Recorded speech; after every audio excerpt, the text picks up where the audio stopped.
ఈ బెదిరింపులకు భయపడేవారెవరూ లేరిక్కడ.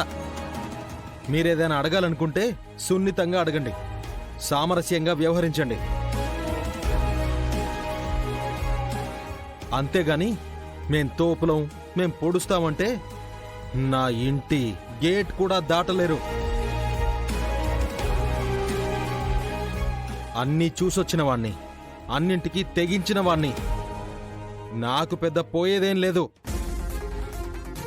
మీరు అడిగేదానికి అవని కూడా ఒప్పుకోదు అని చెప్పాను కదా. ఇక మీరు బయలుదేరండి. ఇది ఇంకా మారదురా. పైకొకటి మాట్లాడుతుంది, లోపలొకటి పెట్టుకుంటుంది. అలాంటి దాన్నైతే నేనెప్పుడూ బాగుపడుండేదాన్ని. మధ్యలో ఎన్నో కష్టాలని అనుభవించవలసిన అవసరం వచ్చుండేదే కాదు. నేను మాట తప్పను. మీరు కోరిన విధంగా అమ్మవారిని నేనే స్వయంగా తీసుకొచ్చి మీ పూజ గదిలో పెట్టేస్తాను.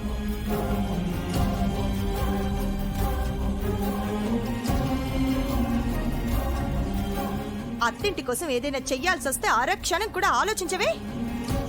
ఇక మారవు నువ్వు. చూడమ్మా, విగ్రహం మన ఇంట్లో ఉంటే మనకింకా కలిసొస్తుంది అనే దురాశ నాకు లేదు. అమ్మవారు నిన్ను అనుగ్రహించి నీ దగ్గరికి వచ్చినప్పుడు నువ్వు అనవసరంగా ఎందుకు తొందరపడుతున్నావన్నదే నా ఉద్దేశం. బావా, ఏవి ఎక్కడుండాలో అక్కడే ఉండాలి. అమ్మవారు అత్తింట్లోనే ఉండాలి. దయచేసి మీరు నాకు అడ్డు చెప్పండి. మేము కారు దగ్గర ఉంటాం, నువ్వు విగ్రహం తీసుకునిరా.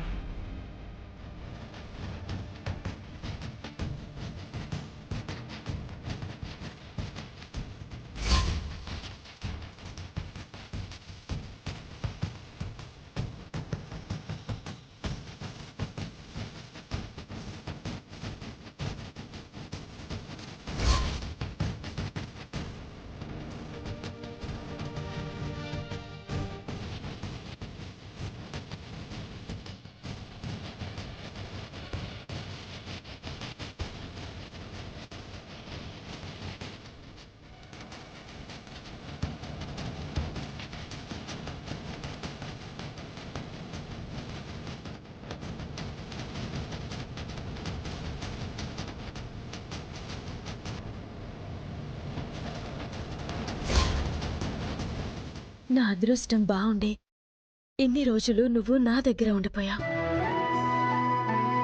ఇక్కడి నుంచి వెళ్లే ముందు నా బావ జీవితంలో, నా జీవితంలో అద్భుతాలని చేసి వెళ్ళిపోతున్నా.